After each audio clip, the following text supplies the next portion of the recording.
സകല ലോകത്തിൻ്റെ രാജാവും എൻ്റെ കർത്താവുമായ നമ്മുടെ ദൈവം വാഴ്ത്തപ്പെട്ടവൻ. ആ ധന്യവും നിസ്തുല്യ നാമത്തിൽ എല്ലാ ദൈവമക്കൾക്കും സ്നേഹവന്ദനം. നമ്മുടെ തുടർമാനമായ വെളിപ്പാട് പുസ്തക ക്ലാസ്സിലേക്ക് എല്ലാവരെയും സ്വാഗതം ചെയ്യുന്നു. Once again, my very, very loving greetings to all of you in the matchless and wonderful name of our Lord and Savior Jesus Christ. And I wholeheartedly welcome each one of you to our regular study of the book of Revelation.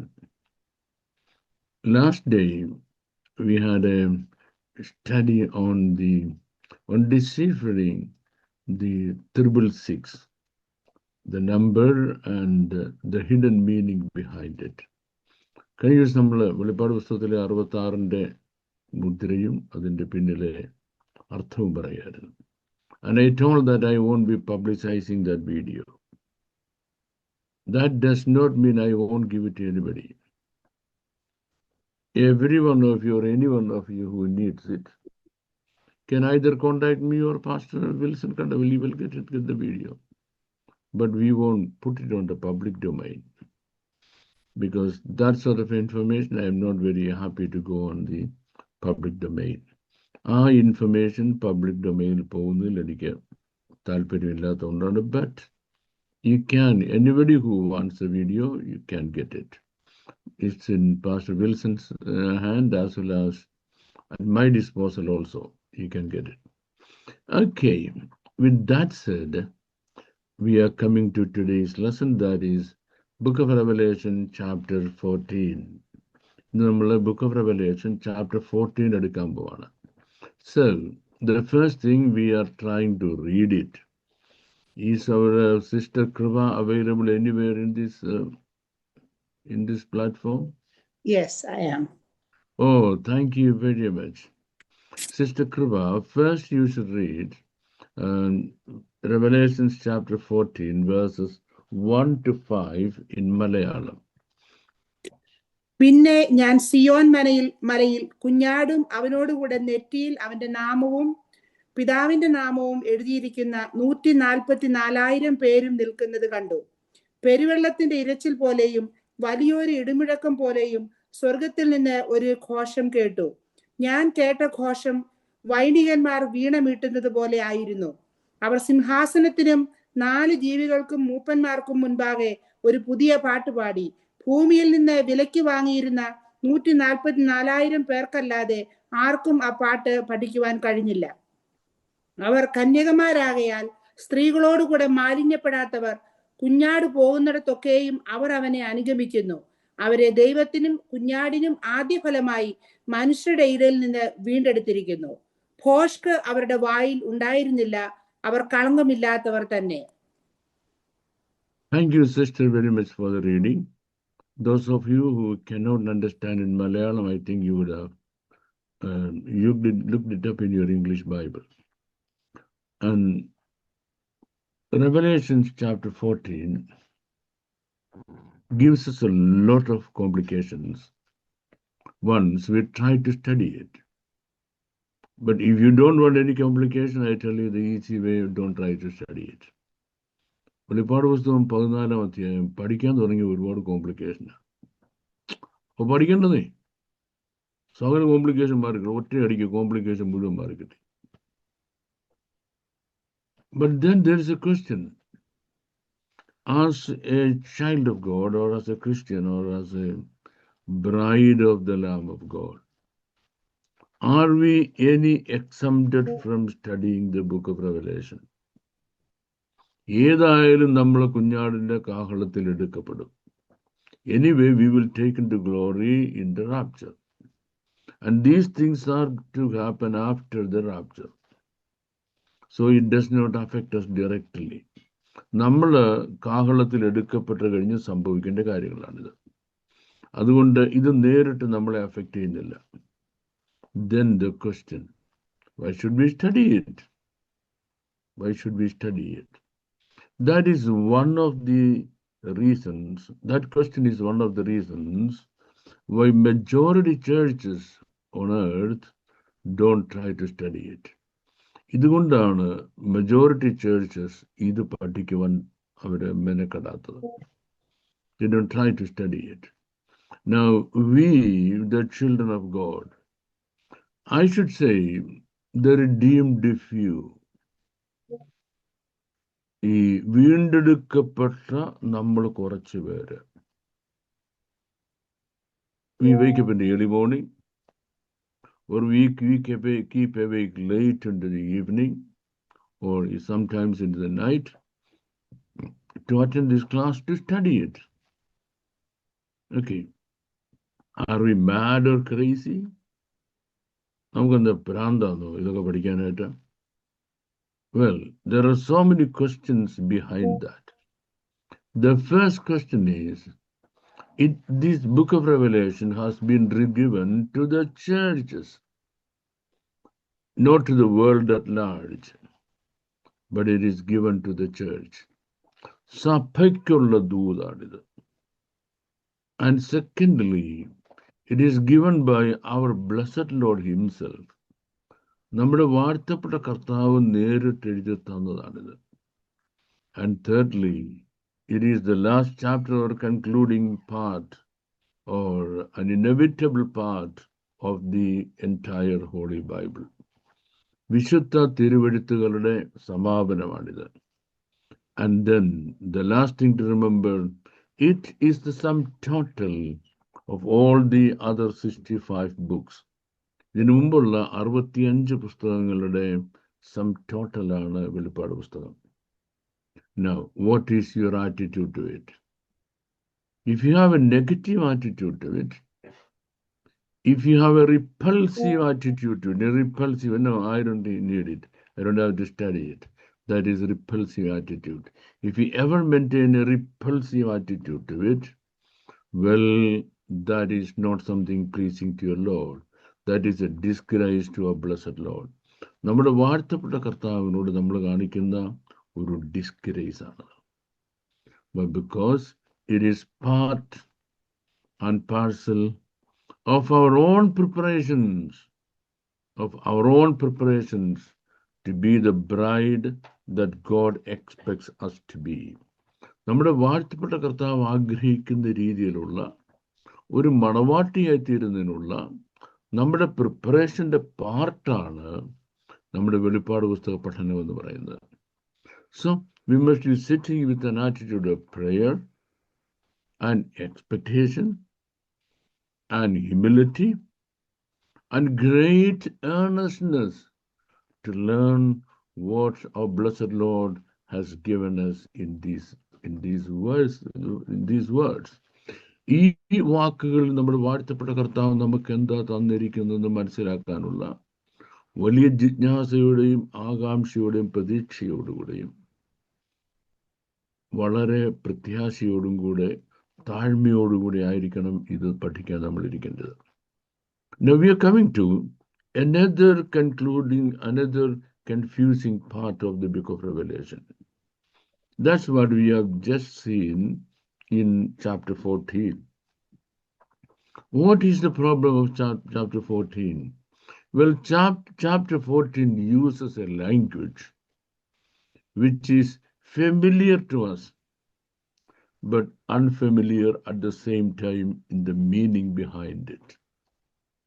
നമുക്ക് വളരെ ഫെമിലിയറായ പദപ്രയോഗങ്ങളാണ് chapter 14 പറഞ്ഞിരിക്കുന്നത്.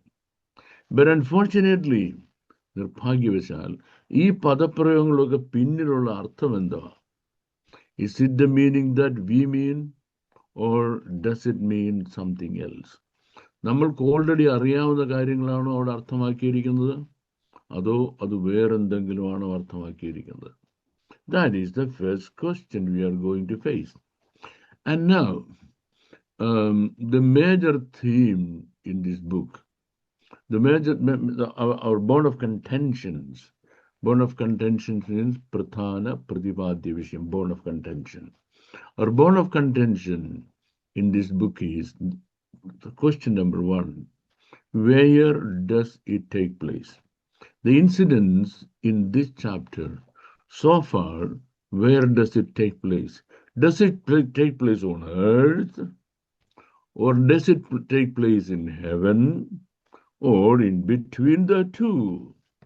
ഇത് സ്വർഗത്തിലാണോ നടക്കുന്നത്, ഭൂമിയിലാണോ നടക്കുന്നത്, അതോ രണ്ടിനും ഇടയ്ക്ക് വെച്ചാണോ നടക്കുന്നത്? That is the first question we must understand. And the second question is, here we see a group of 144,000 people. 144,000 people. Okay, now there is a question. Hey, come on, who are they? Where do they come from? Who are they? Where do they come from? Yes, immediately the explainers of the book of Revelation or the interpreters of the book of Revelation, they run back to memory. They have a memory running back and they arrive at book of Revelation chapter 7. പെട്ടെന്ന് ഈ പുസ്തകം വ്യാഖ്യാനിക്കുന്നവര് പുറമോട്ട് ഓടിയിട്ട് വെളിപ്പാട് പുസ്തകം 7-ാം അധ്യായത്തിലെത്തും. And in book of Revelation chapter 7, we see these 144,000 people for the first time. 144,000 people for the first time we see in the book of Revelation chapter 7. And then, after some time, we see, now it's almost 7 years, almost 7 years passed, since now we see them in chapter 14. Okay, now we have only one question remaining in our minds. ഇപ്പതാ ഈ കക്ഷികള് 14-ാം അധ്യായത്തിന് വന്നിരിക്കുന്നു. ചേട്ടാ, ഇവിടെ പോയി കിടക്കാൻ ഇത്ര നേരം? Where have these been all these days? എന്തെല്ലാം കാര്യങ്ങൾ, how many things happened in heaven and on earth, isn't it? How many things happened on heaven and earth? Where have these people been all these days? Where എവിടെയായിരുന്നു? Must be on holidays, or must be taking a rest, or must be hibernating. In hibernation, മുങ്ങി നടക്കുക. We have no idea. But one thing we understand, that after seeing them for the first time in chapter 7, we now see them in chapter 14. So the first question that comes to our mind is, where have these been all these days and what have they been doing? To understand that question, we must go back to chapter 7 itself. Chapter 7-ലേക്ക് നമ്മൾ പോകണം. എന്നിട്ട് നമ്മൾ എന്ത് ചെയ്യണം? Chapter 7 എന്ന് വായിക്കണം. But that too very, very carefully. Not a random reading, but very carefully. Now, I think Sister Kripa would be ready for that. Yes. Sister. I Yes. ask you to read chapter 7, verses 1 to 5. Yes. അതിന്റെ ശേഷം ഭൂമിമേലും കടലിന്മേലും യാതൊരു വൃക്ഷത്തിന്മേലും കാറ്റ് ഊതാതിരിക്കേണ്ടതിന് 4 ദൂതന്മാർ ഭൂമിയിലെ 4 കാറ്റും പിടിച്ചുകൊണ്ട് ഭൂമിയുടെ 4 കോണിലും നിൽക്കുന്നത് ഞാൻ കണ്ടു. മറ്റൊരു ദൂതൻ ജീവനുള്ള ദൈവത്തിന്റെ മുദ്രയുമായി കിഴക്കുനിന്ന് കയറുന്നതും കണ്ടു. അവൻ ഭൂമിക്കും സമുദ്രത്തിനും കേടുവരുത്തുവാൻ അധികാരം ലഭിച്ച 4 ദൂതന്മാരോട്, നമ്മുടെ ദൈവത്തിന്റെ ദാസന്മാരുടെ നെറ്റിയിൽ ഞങ്ങൾ മുദ്രയിട്ട് കഴിയുവോളം ഭൂമിക്കും സമുദ്രത്തിനും വൃക്ഷങ്ങൾക്കും കേടുവരുത്തരുത് എന്ന് ഉറക്കെ വിളിച്ചു പറഞ്ഞു. മുദ്രയേറ്റവരുടെ എണ്ണവും ഞാൻ കേട്ടു. ഇസ്രായേൽ മക്കളുടെ സകല ഗോത്രത്തിലും നിന്ന് മുദ്രയേറ്റവർ 144,000 പേര്. യഹൂദ ഗോത്രത്തിൽ മുദ്രയേറ്റവർ 12,000, രൂബേൻ ഗോത്രത്തിൽ 12,000, ഗാദ് ഗോത്രത്തിൽ 12,000. That's fine. That's fine. Okay. So, I don't think you have no confusion about these 144,000 people. The first thing to our understanding, I'm going to say, these two are 2 separate incidents. Which 2? The incident in chapter 7 and the incident in chapter 14 are 2 separate incidents. The incident in chapter 7 is taking place on this earth, whereas The incident in chapter 14 is taking place in heaven. 14-ാമത്തെ അധ്യായത്തിലെ സംഭവം നടക്കുന്നത് എവിടെയാണ്? സ്വർഗത്തിലാണ്. Okay, and now that's the difference. And the second difference is, what is the scenario, situation, background behind these two incidents? ഈ രണ്ട് സംഭവങ്ങളുടെ രംഗപശ്ചാത്തലം എന്താണ്? What is the scenario behind these two? So let us come to chapter 7 first. In chapter 7, it is the starting of the Great Tribulation.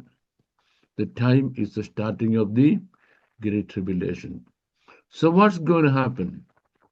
Two mighty angels with immense power of destruction are getting ready to unleash a long list of destructive activities on the planet Earth.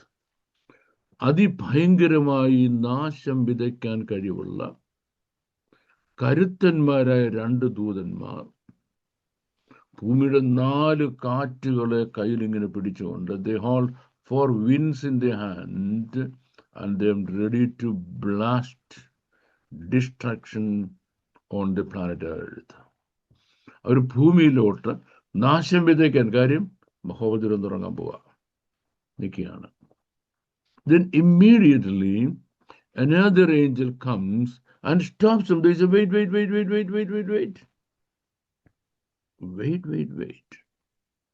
നിൽക്കാൻ പറയുന്നു. Then what do they say? They say, well, we got to put a seal. We got to put a seal on the forehead of the servants of our Lord. The servants of our Lord. നമ്മുടെ ദൈവത്തിൻ്റെ ദാസന്മാരുടെ നെറ്റിയിൽ ഞങ്ങൾക്കൊരു അടയാളമിടണം. Does anybody know what is meant by the seal in this context? You can raise your hand. If anybody knows what is the seal in this context, you can please raise your hand. Sumit, if you have seen anybody raising their hand, you can unmute them so that they can tell it. Yes, Sister Remani Thomas. Okay, sister, please tell us. You have been unmuted. Sister Remani Thomas, you raised your hand. Okay, please tell. പറഞ്ഞു. Seal എന്താണെന്ന് അറിയണോ സാറേ? Seal ദൂതന്മാർക്കും servant of ഗോഡിന്റെ നെറ്റിയിൽ അടിക്കുന്ന seal എന്താണെന്ന് അറിയണം. അത് 2 ആനയുടെ പടമാണോ, അതൊരു കുതിരയുടെ പടമാണോ, എന്തുമായി കുത്തുന്നത്? എന്താണെന്ന് അറിയണം. പറഞ്ഞേ. ഈ ഇരിക്കുന്ന കൂട്ടത്തിൽ സിസ്റ്റർക്ക് മാത്രമേ അറിയത്തുള്ളൂ. എനിക്ക് അറിഞ്ഞൂടാ, അറിയത്തില്ലെന്നാ കർത്താവ്. അറിയാവുന്നൊരു കൈ വെക്കാനോ? ഞാൻ അതെന്റെ ഒരു ശാലിനി ജോസഫ് കുട്ടി. Shalini, please unmute Shalini Joseph കുട്ടി. Sumit. It is the letter tau, Hebrew letter tau. Exactly. The last letter of the Hebrew language is tau. നെറ്റിയിൽ മുദ്രയിടുക എന്ന് പറഞ്ഞാൽ താവു എന്ന് എഴുതുക എന്നാണ്. To write the last letter, tavu. What is the meaning of the word tavu? The letter tavu means, number 1, sealed. Number 2, separated. മുദ്ര വെക്കുക, മാറ്റി വെക്കുക. And then it is protected. സംരക്ഷിക്കപ്പെടുക. And the last meaning, don't touch. Belongs to God, so don't touch. ഇത്രയും അർത്ഥമാണ് അതിനുള്ളത്. It has one more meaning. I'm not going to tell you because that will confuse you. നിങ്ങൾ നാളെ ഇറങ്ങി പറയും, ആ Babu John Vettamala Wilson Kadur പാസ്റ്ററെ പറ്റിച്ചിട്ട് ഭയങ്കര ദുരുപദേശം പ്രസംഗിക്കുന്നത്, അവൻ്റെ വഴിക്ക് പോലും പോയെന്ന് പറഞ്ഞ് ഈ ഇരിക്കുന്നവരെല്ലാം പോയി നാട്ടുകാരോട് പറഞ്ഞു വരുന്നു. അതുകൊണ്ട് the last meaning I am not going to tell you, and that is the most important meaning. Okay, we see for the time being, but towards the end of the book of Revelation I will tell you anyway. വെളിപ്പാട് ദിവസം പഠിപ്പിച്ച് തീരുമ്പോഴേക്ക് ഞാൻ നിങ്ങളോട് പറയാം the most significant meaning of it അതെന്താണെന്ന് പറഞ്ഞുതരാം. Okay, we are coming to. So, what's going to happen? What's going to happen? What's going to happen is there are 144,000 people. Who are they? They are designated as the servants of God. അവരെ ദൈവത്തിൻ്റെ ദാസന്മാരെന്നാണ് വിളിക്കുന്നത്. Number 2, they are chosen. They are chosen from anywhere, from all the 12 tribes of Israel. All the 12 tribes of Israel. ഇസ്രയേലിന്റെ 12 ഗോത്രങ്ങളിൽ നിന്ന് നെറ്റിയിൽ മുദ്ര കുത്തിയവരാണ് അവര്. I think that much you can understand without any difficulty. They are on earth, and the time is the starting of the unleashing of the Great Tribulation. And so the Great Tribulation തുടങ്ങാൻ പോവാണ്. And these are selected exclusively from the tribes of Israel, and they have what? The zeal of the Lord on their forehead. Okay, that much is well understood, I believe. And now we are going to come to Revelation 14. Okay, now let's have a random look at 14, and then we will have a detailed study of it. At the random look of chapter 14, what are we going to see? പിന്നെ ഞാൻ സിയോൻ മലയിൽ കുഞ്ഞാടും അവനോടുകൂടെ നെറ്റിയിൽ അവന്റെ നാമവും പിതാവിന്റെ നാമവും എഴുതിയിരിക്കുന്ന 144,000 പേർ നിൽക്കുന്നത് കണ്ടു. And hereafter I saw in Zion, ഞാൻ സിയോനിൽ കണ്ടു. Well, the word Zion has many meanings. The first meaning is the Mount Zion on earth, which we can still see on earth. ഭൂമിയിലെ സിയോൻ പർവ്വതം, സിയോൻ മല. That is the first meaning of it. And the second meaning of it is, it again means heaven. It means heaven, means divinely heavenly Zion. It means heavenly Zion. Sorgiya Jerusalem, Sorgiya Sion.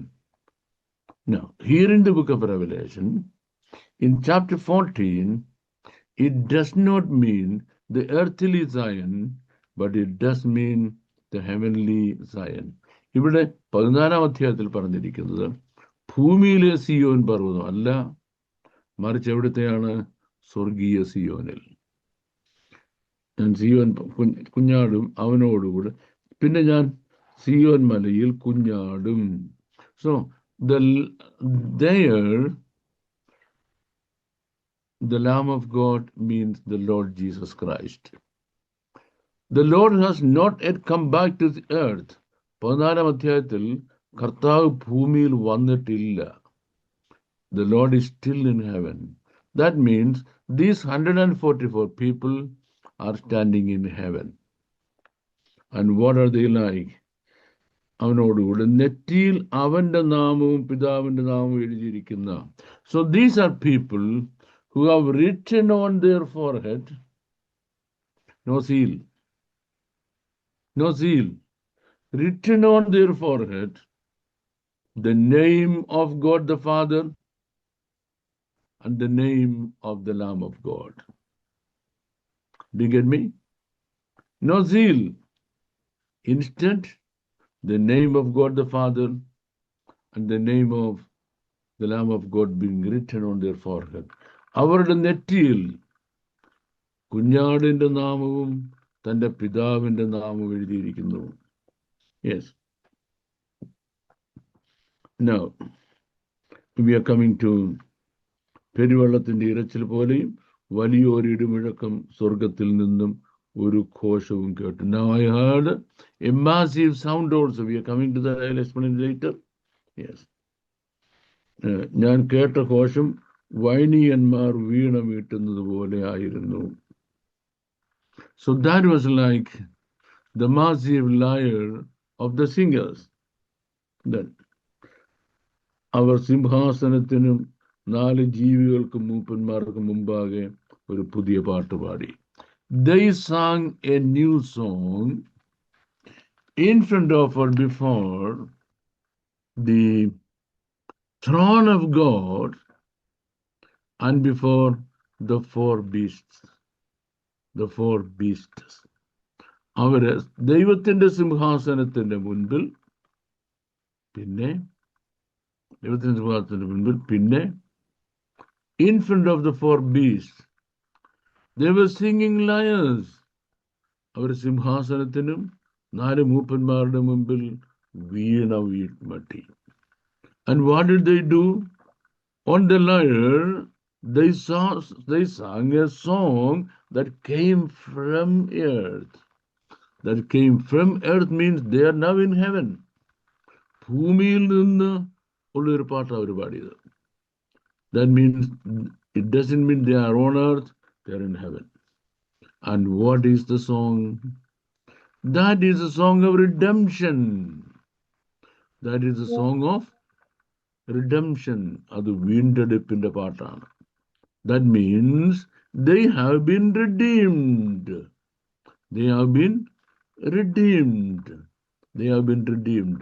What do you understand when I say they have been redeemed?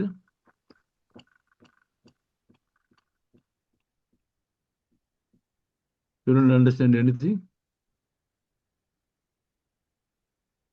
Everybody is very silent today. Pastor Wilson, you got any idea why all our people are very silent today? They were all listening carefully, Pastor. I think they are all sleeping carefully because there is no response coming from anybody. Okay. Somebody told church.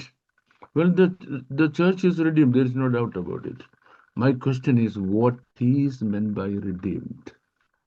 Redeemed എന്ന് പറഞ്ഞാൽ നിങ്ങൾ എന്താ മനസ്സിലാക്കേണ്ടതെന്നാണ്. What should you understand when I say redeemed? I didn't ask who are redeemed. ആരാണ് redeemed എന്നുള്ളതല്ല എൻ്റെ ചോദ്യം. But my question is, what happens in the word redeemed? Redeemed എന്ന വേർഡിൽ എന്താ സംഭവിക്കുന്നത്? Well, that's something we should understand. Redemption means you pay the blood money and purchase somebody.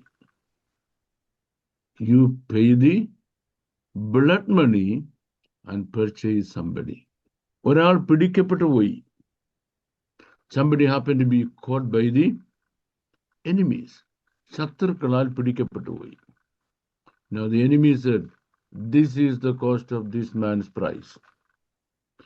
If anybody can give that price, he can take that man. And nobody pays that money, I'll kill them. Or I'll do whatever I want to do with them.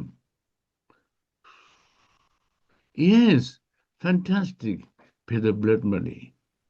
ഒരാളിൻ്റെ ചോരയുടെ ജീവന്റെ വില വേറൊരാൾ കൊടുക്കുക. കൊടുത്തിട്ട് ആളിനെ വിലയ്ക്ക് വാങ്ങുക. Right? That much you understood. Good, fantastic. Now there is a question. Where do you pay the money? Where do you pay the price? ഈ price നിങ്ങൾ എവിടെ കൊടുക്കുന്നത്? And what is the price? What is the price and where do you give it? Okay. The price is a greater blood. The price is a greater blood. ഇവിടെ മരണത്തിന് വേണ്ടി പിടിക്കപ്പെട്ടു പോയിരിക്കുന്ന ആളിൻ്റെ ചോര, ആ ചോരയ്ക്ക് എന്ത് വിലയുണ്ടോ അതിനേക്കാൾ വലിയ ചോര കൊടുക്കുക. So what is the greatest blood ever ever fallen on the earth.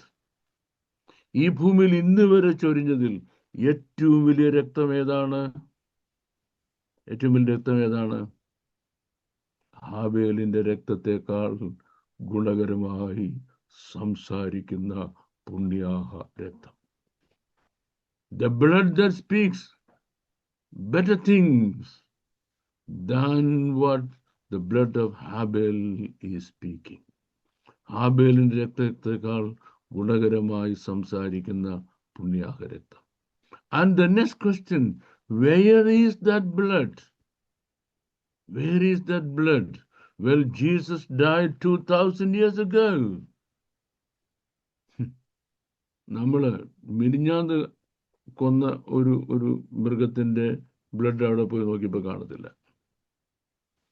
2000 years ago യെരുശലേമിൽ കൊല്ലപ്പെട്ട ഒരാളിന്റെ ചോര എവിടെ? Where is the blood of the person that was sacrificed, that was crucified in Jerusalem 2000 years ago? Well, the answer is Jesus Christ, the high priest according to the order of Melchizedek. മാൽക്കീസദേക്കിന്റെ ക്രമപ്രകാരം എന്നേക്കും ജീവിച്ചിരിക്കുന്ന യേശുക്രിസ്തു എന്ന ശ്രേഷ്ഠ മഹാപുരോഹിതൻ. This great priest, this high priest, went through the heavens. ആകാശത്തിൽ കൂടി കടന്നുപോയ ശ്രേഷ്ഠ മഹാപുരോഹിതൻ. And where did he go? First he went into the courtroom of heaven. First he went into the courtroom of heaven. സ്വർഗത്തിലൊരു കോടതിയുണ്ട്. ആ സ്വർഗത്തിലെ കോടതി ചെന്നിട്ട് he placed his blood there. He placed his blood there. And telling God the judge, എല്ലാവരുടെയും ന്യായാധിപതിയായ പിതാവ് ദൈവം, ആ ദൈവത്തോട് പറഞ്ഞു, look, here is the price of the entire world. Price of the entire world. And whoever I want to save, whoever I want to purchase, whoever I want to redeem, about that person, my blood will tell you, my blood will speak to you, yes, I am purchasing him. Are you following me? ആരെ വിടുവിക്കണമെന്ന് എനിക്കിഷ്ടം തോന്നുന്നു. രക്ഷ ദൈവത്തിൻ്റെയും കുഞ്ഞാടിൻ്റെയും ദാനം. Salvation is the gift of God and the Lamb of God. സിംഹാസനത്തിൽ ഇരിക്കുന്നവന്റെയും കുഞ്ഞാടിൻ്റെയും ദാനമാണ് രക്ഷ. So when that blood speak to God the Father for the redemption of him, for the salvation of a man, that is what is called redemption. Did you get me? That is what is called redemption. Now I tell you, during the Great Tribulation, it so pleases God the Father. It so pleases God the Father to purchase from all the nations of the world, from across the nations of the world, a group of people, a small group of people, that is only 144,000 എന്ന് പറയുന്ന ചെറിയ ഗ്രൂപ്പിനെ വിലയ്ക്ക് വാങ്ങാൻ കർത്താവിന് ഇഷ്ടം തോന്നി. And then their characteristics and specialities and their selection is what is happening in the next few verses that I'm going to explain in details. So this so far I was giving you just an introduction about these two things.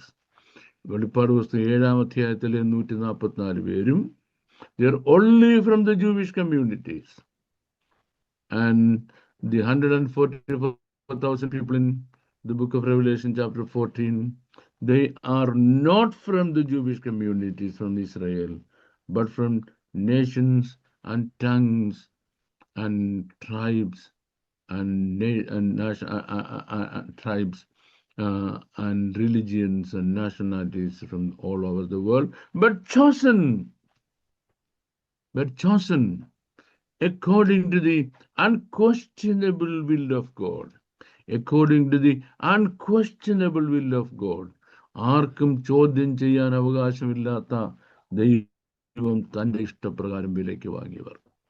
Okay, I believe that you follow me so far. You can say, no, we don't follow you. We don't understand anything you speak. That's up to you. Okay, now we are coming to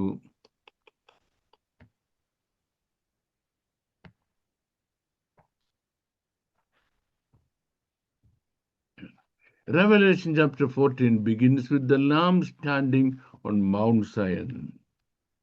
Revelation chapter 14 തുടങ്ങുന്നത് കുഞ്ഞാട് സിയോൻ പർവ്വതത്തിൽ നിൽക്കുന്നു.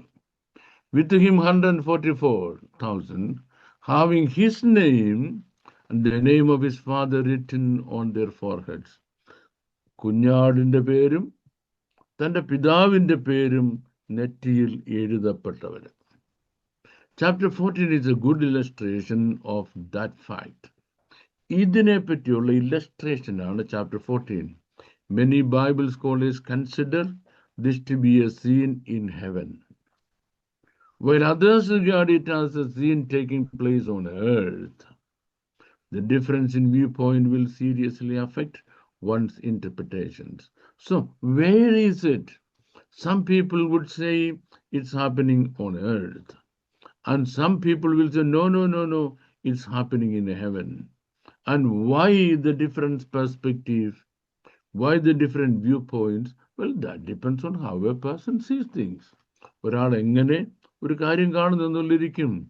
Another rule to be kept in mind is that the time should be pinpointed. So what are the times in which these two incidents are taking place? ഈ രണ്ട് incidents ഏത് സമയങ്ങളിലാണ് നടക്കുന്നത്? This passage, it falls within the Great Tribulation that covers Revelation 11:16 and running to 15:4. ഞാൻ ഇപ്പൊ പറഞ്ഞ ഈ 144,000 പേര് ഏത് ചാപ്റ്റർ 14 അവര് റെവലേഷൻ 11:6 മുതൽ റെവലേഷൻ 15:4 വരെ ആ കാലഘട്ടത്തിൽ നടക്കുന്ന സംഭവമാണ്. That's which is the period? Revelation 11:6 തുടങ്ങി Revelation 15:4. That is the period in which this particular incident in chapter 14 is taking place. It takes place in heaven at the middle of the tribulation period. So tribulation period in the middle തുടങ്ങി end വരെയുള്ളതാണ് ഈ പറഞ്ഞ chapter 14 ഈ selection എന്ന് പറയുന്നത്. And examination shows that the seventh seal judgment at the end of the first quarter of the tribulation opens up into the seventh trumpet judgment in chapter 8 and 9. So, closely examine it. There is a seventh seal. ഏഴാം മുദ്ര പൊട്ടിക്കുന്നു. Then the seventh judgment. ഏഴാം ന്യായവിധി. So when do these things happen? Between chapter 8 and 9. Between chapter 8 and 9. Then chapter 12 and 13 describes even that culminate in the middle of the tribulation. When you go back to chapter 12 and chapter 13, നമ്മൾ കഴിഞ്ഞ ദിവസം കണ്ട അവിടെ describe the events that culminate in the middle of the tribulation. Great tribulationന്റെ പകുതിയോടുകൂടി complete ആകുന്ന സംഭവങ്ങളാണ് അവിടെ പറഞ്ഞിരിക്കുന്നത്. ഇനി now, before we begin the vial or the bowl judgment, ഇനി vial judgment അല്ല bowl എന്ന് പറഞ്ഞാൽ ഈ Pastor, I forgot the Malayalam for while. Can you please tell me? A bowel judgment. The Kalasham, Krotha Kalasham. Krotha Kalasham Pumile in the judgment. That comes out of the seventh trumpet. ഏഴാം കാഹളം ഊതുമ്പോഴാണ് ഈ while judgement എന്ന് പറയുന്ന ഈ കാര്യം നടക്കുന്നത്. Covering the last half of the Great Tribulation. That happens in the last half of the Great Tribulation. Great Tribulation അവസാന കാലഘട്ടത്തിലാണ്. We are about to look on the upheaval that will take place at the end of the first 3.5 year period. അപ്പോൾ ഇവിടെ നമ്മൾ first 3.5 yearsന്റെ എൻഡിൽ നടക്കുന്ന കാര്യമാണ് കാണുന്നത്. Or that which is beginning of the Great Tribulation. Or we can say that is the beginning of the Great Tribulation. അതാണ് Great Tribulationന്റെ ആരംഭം, starting point. Revelation 14:1. 14-ാമത്തെ 1-ാം വാക്യം നമ്മൾ കണ്ടല്ലോ. And I looked and lo, a lamb stood on the Mount Zion. ഞാൻ നോക്കി സിയോൻ പർവ്വതത്തിൽ കുഞ്ഞാട് നിൽക്കുന്നത് കണ്ടു. And with him 144,000 having his father's name written on their foreheads. ഇനി the Lamb is Christ. ഇവിടെ the Lamb എന്ന് പറഞ്ഞിരിക്കുന്നത് നമ്മുടെ വാഴ്ത്തപ്പെട്ട കർത്താവാണ്. And Mount Zion is, well, some people say the location of Jerusalem, but here certainly it is heaven. എന്തുകൊണ്ട്? Because all the people that you see around are not on earth. They never come on earth. അവരൊരിക്കലും ഭൂമിയിലോട്ട് വരാത്തവരാണ്.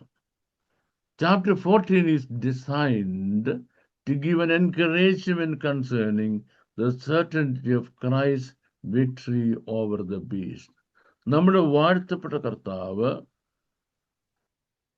he had a victory over the beast.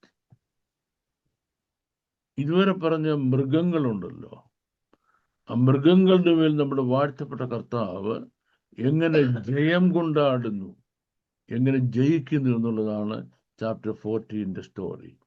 Mount Zion, the city of Jerusalem, where Mashiach will return and plant his feet.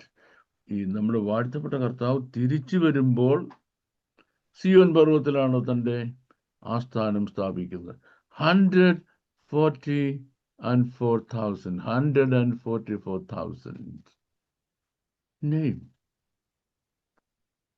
They had name written on their forehead. No, remember, the counterpart to the mark of the beast, it is the stamp that you will identify the 144 as belonging to God. Look, there is a contrast. What is a contrast?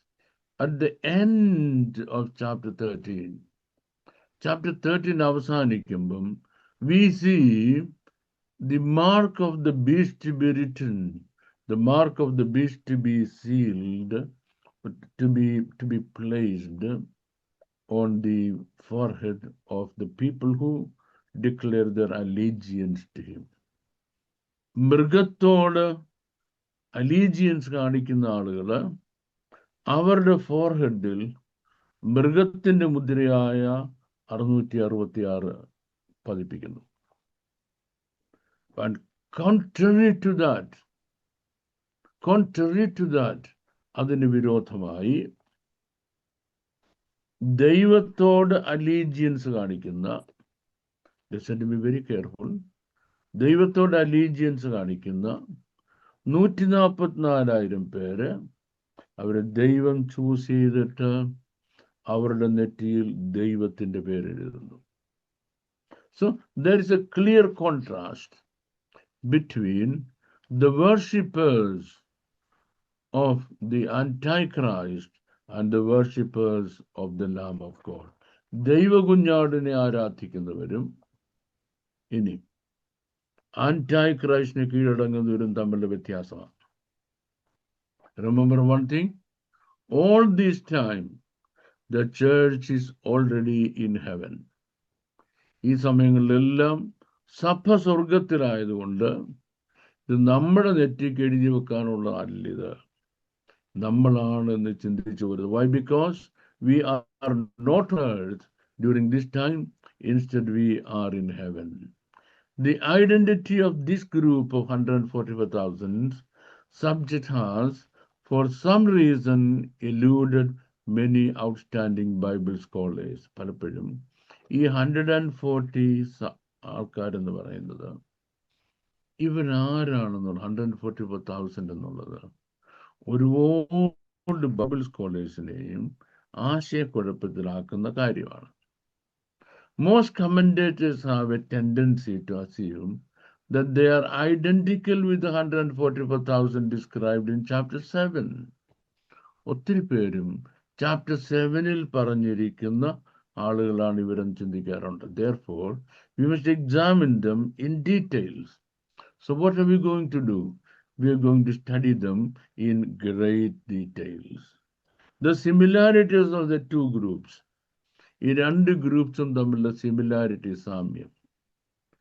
Two basic reasons are usually advanced for considering the two groups similar. ഈ രണ്ട് ഗ്രൂപ്പ്സും similar ആണ് എന്ന് കാണിക്കുന്നതിന് രണ്ട് basic reasons ഉണ്ട്. Reason number 1.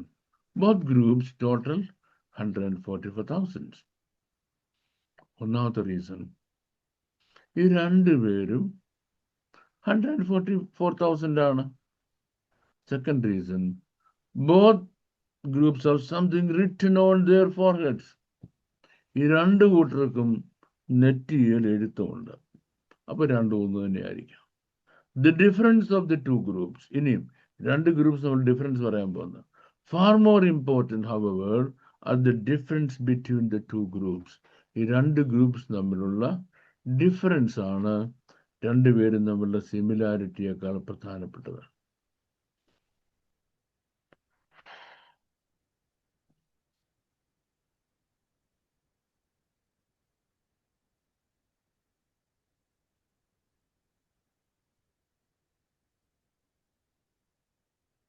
Okay. Number 1. Revelation 7 group is specially Jewish. പറഞ്ഞല്ലോ, they are only Jewish. 1,200 from each of the 12 tribes. In the Revelation 14 group comes from the earth, from among men. ഭൂമിയിൽ മനുഷ്യരുടെ ഇടയിൽ നിന്ന് വേർതിരിക്കപ്പെട്ടവർ. That means from the Gentile world. That means from the Gentile world. So Revelation 7 group is sealed with the Father's seal. So Revelation 7-ല് മുദ്രയേ ഉള്ളൂ. Revelation 14 groups has the name of both the Father and the Son. 14-ൽ പിതാവിന്റെയും പുത്രന്റെയും പേര് എഴുതിയിരിക്കുന്നു. ഇനി ഞാൻ ഒരു not പറയാൻ പോവാം. The Alexandrian copy of the Bible edition, the Vulgate Latin Vulgate, Syriac Bible, Arabic Bible version read. ഞാൻ ഇത്രയും പറഞ്ഞ ബൈബിൾ വേർഷൻ. ഒന്ന് Alexandrian copy of the Bible.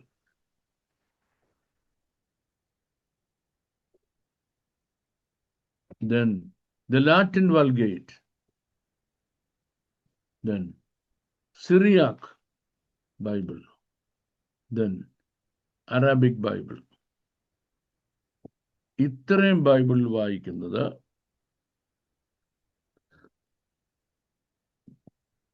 having his name, അതായത് കുഞ്ഞാടിന്റെ പേര്, and his father's name written in their heads, and the Ethiopian version says, and of his Holy Spirit. Ethiopian Bible പറഞ്ഞിരിക്കുന്നത് പിതാവിന്റെയും പുത്രന്റെയും പേര് മാത്രമല്ല, പരിശുദ്ധാത്മാവിന്റെ പേരും ഇവരുടെ നെറ്റിയിൽ എഴുതിയിട്ടുണ്ടെന്നാണ്.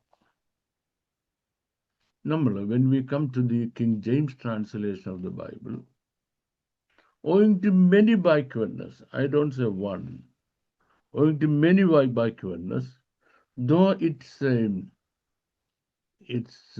exhaustive work, it still is missing many vital pieces of information.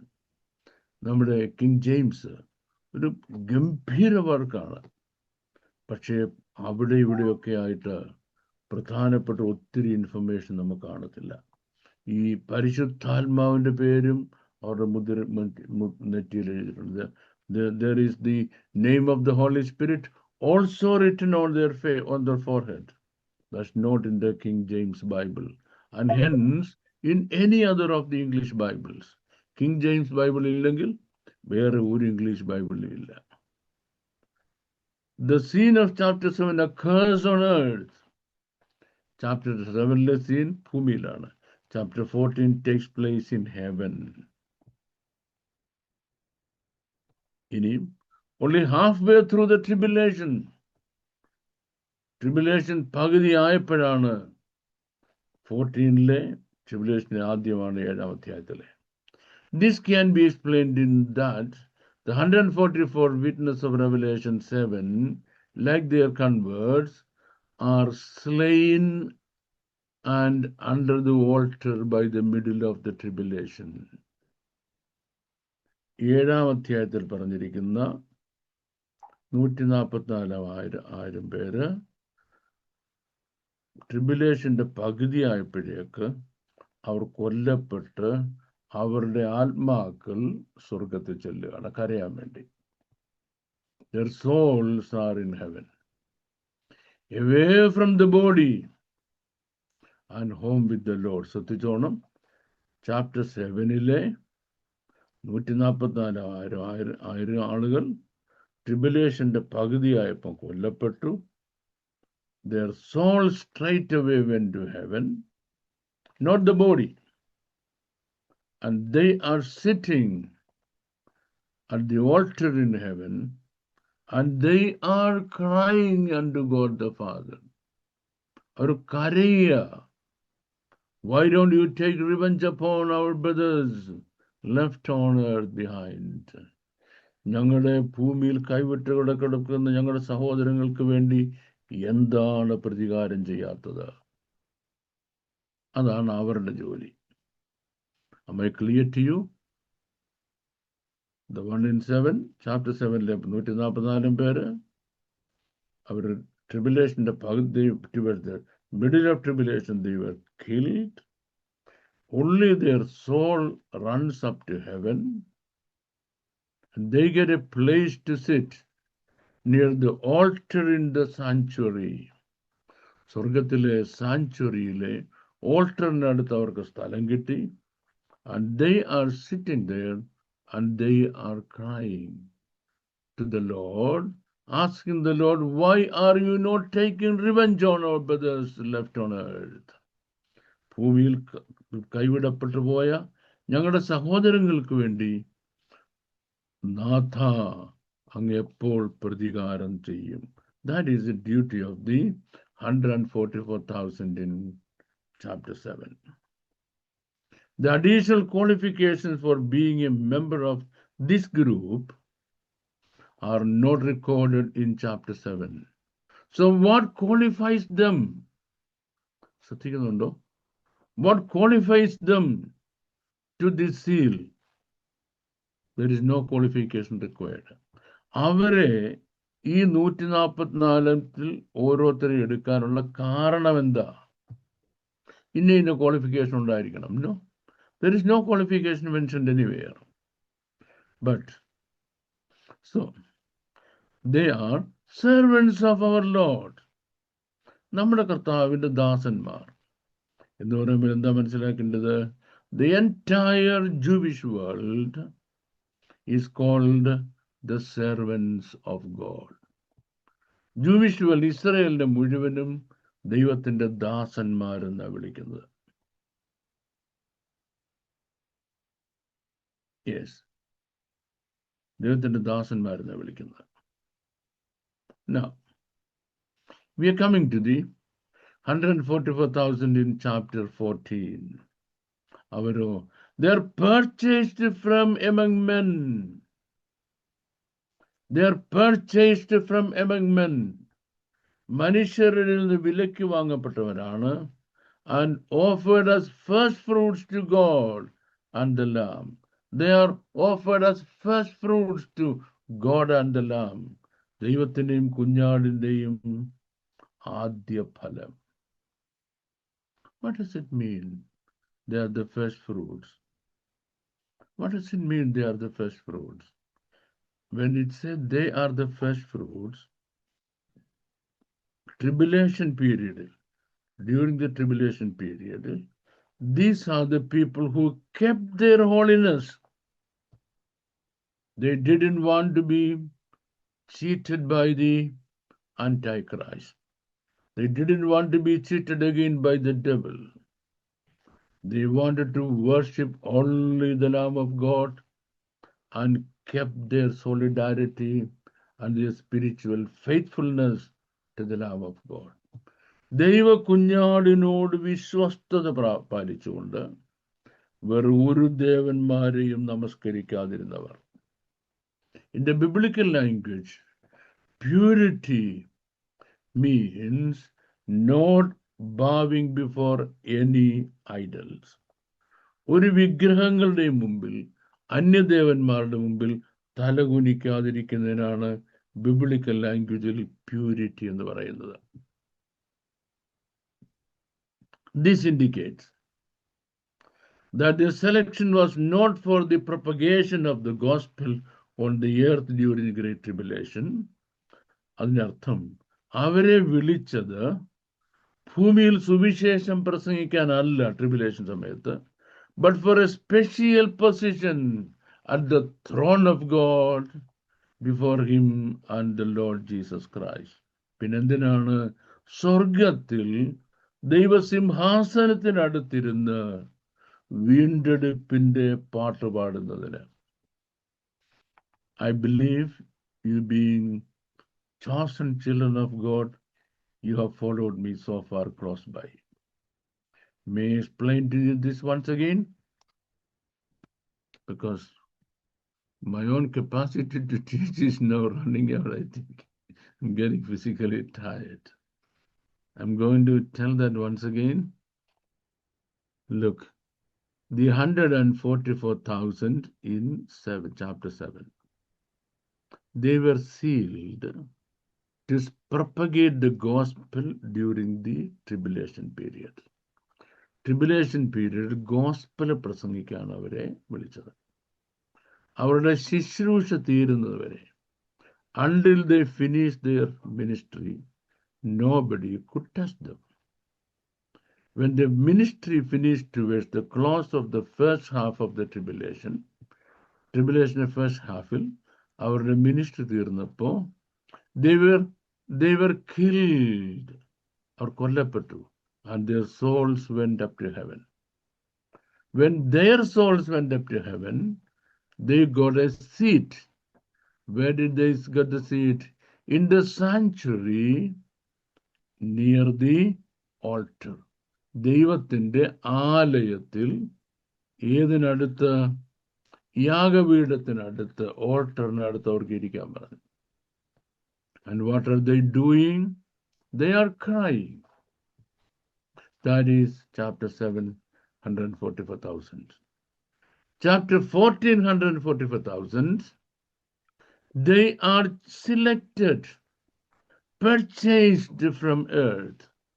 എന്തുകൊണ്ട്? അവർ ആന്റൈക്രൈസ്റ്റിനോട് എതിർത്ത് നിൽക്കുകയാണ്. They never worship any idols or any satanic form at all. So they qualified themselves to be purchased. They qualified themselves to be purchased.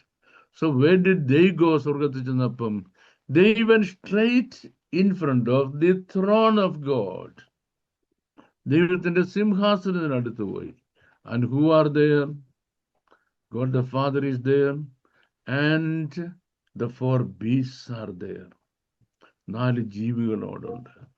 What are they doing? 14-ാം അധ്യായത്തിലെ 144 പേര്, they are singing a song. What is the song they sing? The song of redemption. The song of വീണ്ടെടുപ്പിന്റെ ഗാനം. Who can sing it? Only they can sing it. Nobody else can sing the song of redemption at that time. കാരണം they were the first group of redeemed to be taken from earth as the first fruit of God the Heavenly Father. സ്വർഗീയ പിതാവിന് ഭൂമിയിൽ നിന്ന് ആദ്യ ഫലമായി എടുക്കപ്പെട്ട വിശുദ്ധന്മാരാണ് അവര്. Okay, now with this, well, the lesson is not over, but because of my capacity to teach is over, I'm going to conclude. But I believe I can sit for your questions in case you have any question. ഇന്ന് സാറിന്റെ പഠനത്തിൽ ഒരുപാട് question ഉണ്ട് എങ്കിലും ഒന്നും അതിന്റെ ഒന്നാമത്തെ ദൈവദാസന്മാരെന്ന് പറഞ്ഞത് ഞാൻ ഇവിടെ ചോദ്യമാക്കി വെച്ചപ്പോൾ അതിന്റെ ആൻസർ ദൈവദാസൻ തന്നു. ജൂവിഷുകാർ വിളിക്കുന്നത് അങ്ങനെയാണെന്ന്. അപ്പൊ അത് എനിക്ക് ഓക്കെ ആയി. രണ്ടാമത്തെ എന്റെ ക്വസ്റ്റ്യൻ, ഈ ആദ്യഫലം ഇവരുടെ ഇടയിലുള്ള ആദ്യഫലം ആണ് ഈ 144,000 പേര് 14-ാം അധ്യായത്തിൽ പറയുമ്പോൾ സഭ ഇവിടെ ഇല്ല, അത് സഭ സ്വർഗത്തിൽ അത് നേരത്തെ എടുക്കപ്പെട്ടു.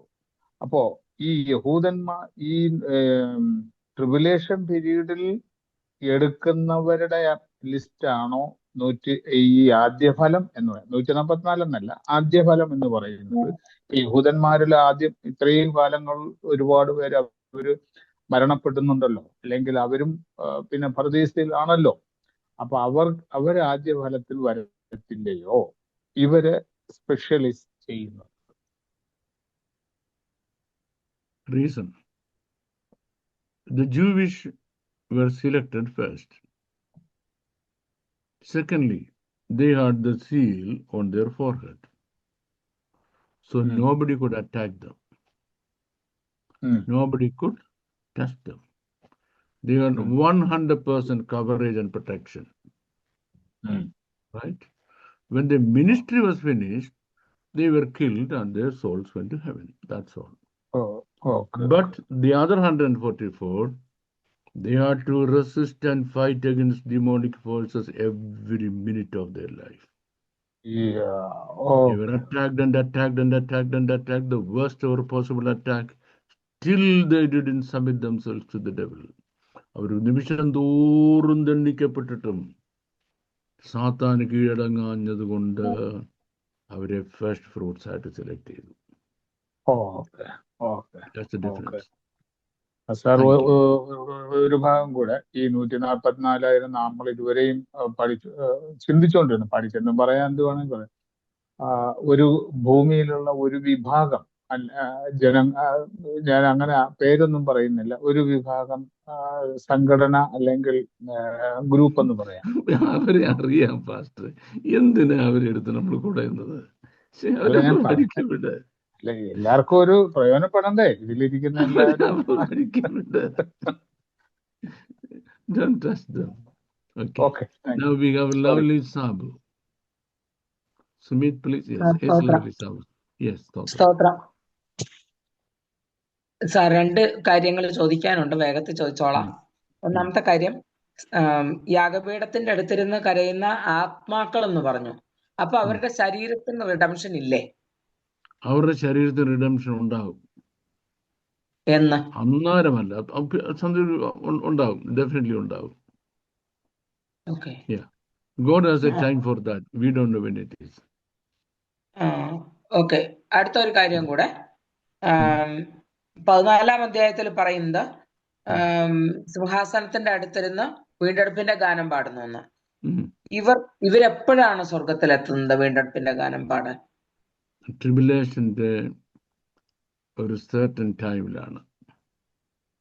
ട്രിബുലേഷൻ ഹാഫ് കഴിയുമ്പോൾ അവരവിടെ എത്തും. കാരണം അവരാ പാട്ട് പാടിയിട്ട് പോയി വരികയില്ല ഇങ്ങോട്ട് കൂടെ, അതുകൊണ്ട്. അവർക്ക് വേണ്ടിയിട്ട് ഒരു ഉയർത്തെഴുന്നേൽപ്പ് പോലെ ഉണ്ടോ? അവർ ഓൾറെഡി ഉയർത്തെഴുന്നേറ്റ് കഴിഞ്ഞു.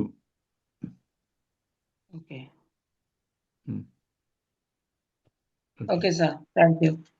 Thank you. Now the next is Salini Joseph Kuti. Yes. Praise the Lord, sir. Praise the Lord.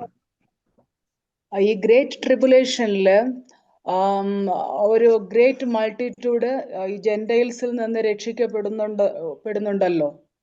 പക്ഷെ എന്തുകൊണ്ടാണ് ഈ ചാപ്റ്റർ 14 1,44,000 പേരെ മാത്രം ഫസ്റ്റ് ഫ്രൂട്ട് എന്ന് പറയാനുള്ള കാരണം?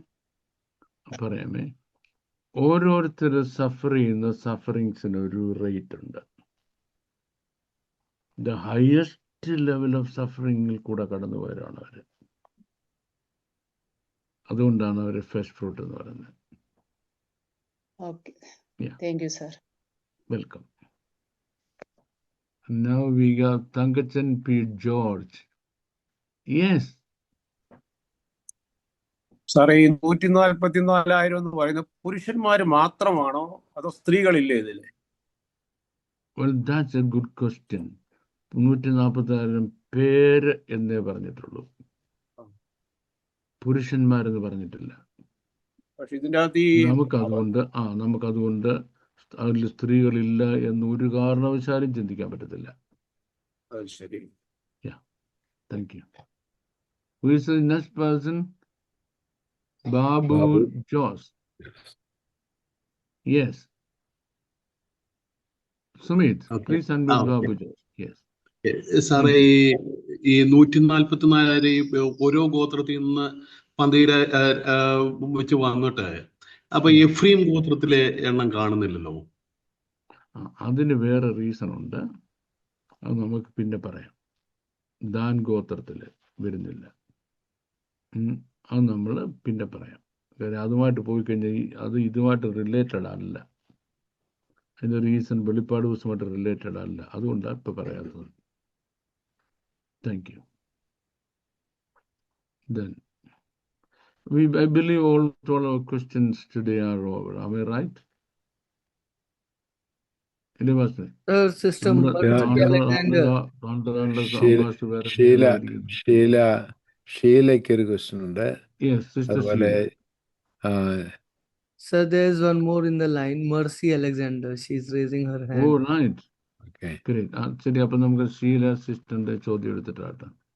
Yes, sister. Sir, Sister Sheila needs to go first. Sister Sheila, you can unmute.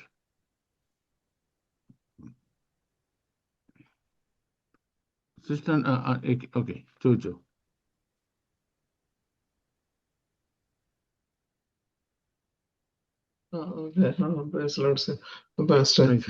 അന്നേരം ഈ ആത്മാക്കള് പോയിരിക്കുന്നത് ആ ചാപ്റ്റർ 7 പറഞ്ഞേക്കുന്ന 144,000 ആത്മാക്കളാണോ 6, 10, 9 and 10 പറഞ്ഞേക്കുന്നത്? അഞ്ചാം മുദ്ര സെയിം. അന്നേരം ഈ 14-ാമത്തെ അധ്യായത്തിനകത്ത് പറഞ്ഞേക്കുന്നത് 144,000 പേര്. അന്നേരം ഈ ചർച്ച് ബിലീവേഴ്സ് അല്ല. Definitely not. Definitely not. Not. അവരാരാന്നറിയാമോ? ഈ യഹൂദന്മാരായ സുവിശേഷകർക്കാർ പ്രസംഗിച്ചല്ലോ, അത് ഓർക്കുന്നില്ലേ? ആ പ്രസംഗം കേട്ട് കർത്താവിനെ രക്ഷിതാവായി സ്വീകരിച്ചു. അവരെ സ്നാനപ്പെടുത്താൻ അവർക്ക് ബൈബിൾ ക്ലാസ് എടുത്തുകൊണ്ടൊന്നും പിന്നെ ആരുമില്ല. പക്ഷെ അവർ ഒരു കാരണവശാലും അവർ ആന്റായി ക്രൈസ്റ്റിന് കീഴടങ്ങിയില്ല. അവർ മരണം വരെ റെസിസ്റ്റ് ചെയ്ത് കളഞ്ഞു. യെസ്. അന്നേരം ഒരു ക്വസ്റ്റ്യൻ, അന്നേരം ന്യൂ ടെസ്റ്റ്മെന്റ് ചർച്ച് ബിലീവേഴ്സിനേക്കാളും ഇമ്പോർട്ടന്റ് ആയിട്ടുള്ള ഒരു പൊസിഷനാണ് ഈ 14-നകത്ത് പറഞ്ഞേക്കുന്ന 144. ഇല്ല. ആർക്കും അതിനേക്കാൾ ഇമ്പോർട്ടൻ്റ് പൊസിഷനില്ല. അവർക്ക് കുഞ്ഞാട് പോകുമ്പം കൂടെ പോകാമെന്നുള്ളേ ഉള്ളൂ. നമ്മളത് ജൂവിഷ് വെഡിങ് സെറിമണിയുമായിട്ട് അതിൻ്റെ ഒരു റെപ്ലിക്കയാണത്. ജൂയിഷ് വെഡിങ് സെറിമണിയിൽ ഈ ബ്രൈഡ് ഗ്രൂമിനോടുകൂടെ പോകുന്നതിന് വേണ്ടി കുറച്ച് ഈ യങ് ഗേൾസിന്, വെർജിൻസിന് പെർമിഷനുണ്ട്. അവർ ഈ ബ്രൈഡ് ഗ്രൂം പോകുന്നിടത്തൊക്കെ അവർ പോകും ആ വെഡിങ് ഡേയിൽ. But they have no entry into the bridal chamber. In the bridal chamber, only the bride and the bridegroom. അതാണ് ജൂവിഷ് വെഡിങ് ബാക്ക്ഗ്രൗണ്ട്. ആ വെഡിങ് ബാക്ക്ഗ്രൗണ്ടാണ് ഇത് പറയുന്നത് മുഴുവനും. ഞാൻ അന്നേരം പഠിപ്പിച്ചുകൊണ്ടിരുന്നത് ഞാൻ ഇത്ര ക്ഷീണിച്ചു പോയതുകൊണ്ട് എനിക്കത് പിക്കപ്പ് ചെയ്യാൻ കഴിഞ്ഞില്ല അന്നേരം. അല്ലെങ്കിൽ ഞാൻ ആ പഠിപ്പിച്ചപ്പോൾ തന്നെ പറയുമായിരുന്നത്. Nobody is equal to the bride of the Lamb. Nobody is greater than the bride of the Lamb. Yes. Okay. Thank you. Thank you. Yes. The KT next question. Joseph. KT Joseph. അല്ല, Yes. ചോദിച്ചാട്ടെ. Sumit, are you unmuting them? Pastor KT Joseph? I am unmuting them. I think he is not noticing because he is traveling. Oh, Did Pastor Mercy KT Joseph Alexander ഒന്ന് ask unmute a ചെയ്താട്ടെ. question? Mercy Alexander ഒരു question ചോദിച്ചായിരുന്നോ? Okay. Hello, Yeah. Yes, who is that? Hello. Pastor hello. Mercy Alexander ഒരു question ചോദിച്ചായിരുന്നു. ഇല്ല, നമുക്ക് അതിന് മുമ്പ് KT ജോസഫിന്റെ ക്വസ്റ്റ്യൻ എടുക്കാം. പ്രൈസ് ദി ലോർഡ് പാസ്റ്ററെ. Praise the Lord. ഞാൻ ട്രാവലിംഗിലായിരുന്നു, അതുകൊണ്ട് എനിക്ക് കുറച്ച് കേൾക്കാൻ പറ്റിയില്ല. ഈ സ്ത്രീകളോട് മലിനപ്പെടാത്തവരെന്ന് പറഞ്ഞ് 144,000 കുറിച്ച് പറയുന്നത് ആരാണ്? ഈ സ്ത്രീകളായിട്ട് മലിനപ്പെട്ടില്ല എന്ന് പറയുന്നതിന്റെ അർത്ഥം എന്താണ് പാസ്റ്ററെ? ഞാൻ ആ ഭാഗം എക്സ്പ്ലെയിൻ ചെയ്തില്ല പാസ്റ്റർ. ഞാൻ ഇച്ചിരി വീക്കായി പോകണ്ട്. അവിടെ വരെ നിൽക്കേണ്ടതാണ്, അവിടെ വരെ വന്നില്ല. ഓക്കെ, അത് ഈ നാസ്തികർ മാത്രമാണോ? അല്ല, സ്ത്രീകൾ എന്ന വേർഡിന്റെ അർത്ഥം വേൾഡ് എന്നാണ്. വേൾഡ് എന്നാണ്. സ്ത്രീകളോട് മലിനപ്പെടാതിരിക്കുക എന്ന് പറഞ്ഞാൽ അതിന്റെ അർത്ഥം ലോകത്തിന്റെ വഴികളിൽ പോകാതിരുന്നവരെന്നാണ്. ലിറ്ററൽ സ്ത്രീകളും ലിറ്ററൽ വുമൺ എന്ന അർത്ഥമല്ല അവിടെ. അപ്പൊ നമ്മളൊക്കെ അതിനകത്ത് പെടുവോ? പാസ്റ്ററൊക്കെ നേരത്തെ സ്വർഗത്തിൽ പോയില്ലയോ? എന്റെ കർത്താവ് എന്തോ പറഞ്ഞാലും പാസ്റ്റർക്ക് സ്വർഗത്തിൽ പോകണ്ട, ഇവിടെ കിടക്കണം. ഇവിടെ കിടക്കണ്ട, നിർബന്ധം എന്താ? എനിക്ക് അറിയുമ്പോൾ ചോദിക്കുക. പാസ്റ്ററിന്റെ കൂടെ അങ്ങോട്ട് വരണം സ്വർഗത്തില്. നമ്മുടെ സ്ഥലം അതല്ലേ? നമ്മൾ ആദ്യമേ എടുക്കപ്പെട്ടത്, അത് കഴിഞ്ഞുള്ള കാര്യം ഇതൊക്കെ. അതെ അതെ, ലോകത്താലുള്ള കളങ്കം പറ്റാതെ ജീവിക്കുന്നവരാണെന്ന് അർത്ഥം. ലോകത്താലുള്ള കളങ്കം പറ്റാതെ ജീവിക്കണം. No doubt about it. നമ്മുടെ പിന്നെ ജോൺ പോൾ ചോദ്യം ചോദിച്ചു കുറെ നേരം ഇരുന്നിട്ട് അദ്ദേഹത്തെ കണ്ടില്ല, പിന്നെ ഓടിക്കളഞ്ഞല്ലോ. മേഴ്സി അലക്സാണ്ടറിന് ഒരു chance. Sorry, Mercy Alexander please.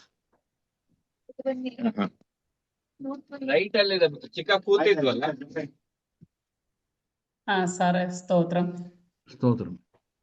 ഈ ചാപ്റ്റർ 7-ലും ചാപ്റ്റർ 14-ലും പറഞ്ഞിരിക്കുന്ന 144,000 പേരുടെ സാമ്യവും വ്യത്യാസവും സാറ് പറഞ്ഞല്ലോ.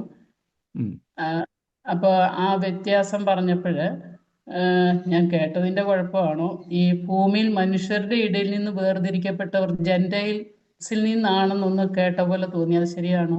അതെ, ശരിയാണ്. അപ്പൊ അതെങ്ങനെയാ അപ്പൊ മനസ്സിലാക്കാൻ പറ്റുന്നേ? ഒന്നുകൂടെ ഒന്ന് ക്ലിയർ ചെയ്യാമോ? അതെങ്ങനെ മനുഷ്യരുടെ ഇടയിൽ നിന്നല്ലേ പറയുന്നത്? മനുഷ്യരെന്ന് പറഞ്ഞു നമ്മൾ മലയാളത്തിലല്ലേ മനുഷ്യരെന്ന് പറഞ്ഞേക്കുന്നത്? അല്ല, ഈ 144 അവര് 14-ന്റെ ആരംഭത്തില് ജ്യൂസിൽ നിന്നുള്ളവര് സ്വർഗത്തിലാണെന്ന് പറഞ്ഞല്ലോ. അവർ ഓൾറെഡി അവിടെ ആണ്. അപ്പൊ ഇത് സെയിം ആളുകളാണോ, ഡിഫറൻസ് ആണോ? 7-ലും 14-ലും എന്റെ കർത്താവ് ഡിഫറെന്റ് ആണെന്ന് 1 മണിക്കൂർ മുഴുവൻ പറഞ്ഞിട്ട് വീണ്ടും ചോദിക്കുന്നത്. രണ്ട് ഗ്രൂപ്പാണെന്ന് ഇത്രയും നേരം ഞാൻ പറഞ്ഞുകൊണ്ടിരുന്നത്. എന്റെ ദൈവം തമ്പുരാനെ, നമ്മൾ മുഴുവൻ തകടം പറഞ്ഞ് താഴെ പോകണല്ലോ. അതെനിക്ക് കൺഫ്യൂഷൻ വന്നത് ലാസ്റ്റ് പറഞ്ഞപ്പം 7-ൽ പറയുന്നവര് ശ്രദ്ധിച്ച് കേൾക്കാഞ്ഞുകൊണ്ടാണ്. അതൊക്കെയാ കുഴപ്പങ്ങൾ. ഇനി വീഡിയോ കിട്ടുന്നുണ്ട്, ശ്രദ്ധിച്ച് കേൾക്കണം കേട്ടോ. അപ്പൊ കംപ്ലീറ്റ് മനസ്സിലാക്കിക്കോളും. അല്ല ഞാനിപ്പോ എന്തോ പറയാനാ. ഇനി ആരാ? നമ്മുടെ തങ്കച്ചൻ പി ജോർജ് ആണോ? Yes. പക്ഷെ So it, നമ്മളിപ്പോൾ വായിച്ച 1 മുതൽ 5 വരെയുള്ള വാക്യങ്ങളുടെ ഉം. ഒറിജിനൽ ടെക്സ്റ്റുമായിട്ട് എന്തെങ്കിലും ട്രാൻസ്ലേഷൻ എറേഴ്സ് ഉണ്ടോ ഇതിന്റെ? അത് മലയാളത്തിന്റെ ട്രാൻസ്ലേഷൻ എറേഴ്സ് അല്ലല്ലോ അത്. ഇപ്പം മനുഷ്യരുടെ ഇടയിൽ നിന്നെന്ന് പറയുമ്പോൾ ഒറിജിനൽ ടെക്സ്റ്റിൽ ഗോയീം എന്ന വേർഡ്, ഗോയീം. ശരി. ഗോയീം എന്ന് പറഞ്ഞാൽ യഹൂദൻ അതിൽ പെടുന്നില്ല, നോൺ ജ്യൂസ് എന്നതിൻ്റെ അർത്ഥം. പക്ഷെ അത്ര സ്പെസിഫിക് ആയല്ലോ നമ്മൾ മനുഷ്യരെന്ന് പറഞ്ഞപ്പം. യഹൂദനും മനുഷ്യരില്ലയോ? അല്ലേ? അപ്പോൾ ഈ എപ്പോഴും നമ്മൾക്ക് ഒറിജിനൽ ടെക്സ്റ്റിൽ പോയെങ്കിലേ നമുക്ക് കറക്റ്റ് മീനിങ് ലൊക്കേറ്റ് ചെയ്യാൻ പറ്റത്തുള്ളൂ. ഇല്ലേ നമുക്ക് ഇച്ചിരി ബുദ്ധിമുട്ട് വരും. യാ, താങ്ക് യു. ആൻഡ് നമ്മുടെ ജോൺ പോൾ കടന്നു കളഞ്ഞിട്ട് പുള്ളി എന്തോ ദേഷ്യം വന്ന് പോയതാ. കുറേ നേരം പുള്ളി വെയിറ്റ് ചെയ്ത് നമ്മൾ അൺമ്യൂട്ട് ചെയ്തില്ല. ക്വസ്റ്റ്യൻ ഉണ്ടോ അതോ? ഇല്ലെന്ന് ഇല്ല. ഇനിയും അപ്പോൾ Sumit, I don't think anybody else standing in the queue. No, there is one person. Manoharan. Yes, Manoharan, please. Unmute ചെയ്തോ. Manoharan, unmute ചെയ്തേ. Please unmute. Manoharan, unmute ചെയ്യേ.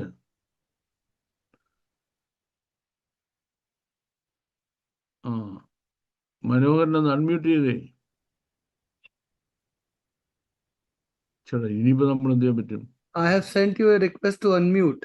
Please click that button. Manoharan unmute ബട്ടനെ click ചെയ്യേ. Mute ബട്ടണല്ലേ? എന്റെ കർത്താവ്, മനോഹരൻ അങ്ങനെ ഒരു ബട്ടണേ ഇല്ല. പിന്നെന്തോ ചെയ്യാം? സാറേ, ജോൺ പോളാണേ. നേരത്തെ ചോദിക്കാൻ ഒരു ക്വസ്റ്റ്യൻ വന്നപ്പോ ഇതിന്റെ ഇടയിൽ ഒരാൾ ആ ക്വസ്റ്റ്യൻ ചോദിച്ചു. അതായത് അതാണ് ഞാൻ മാറിയത്.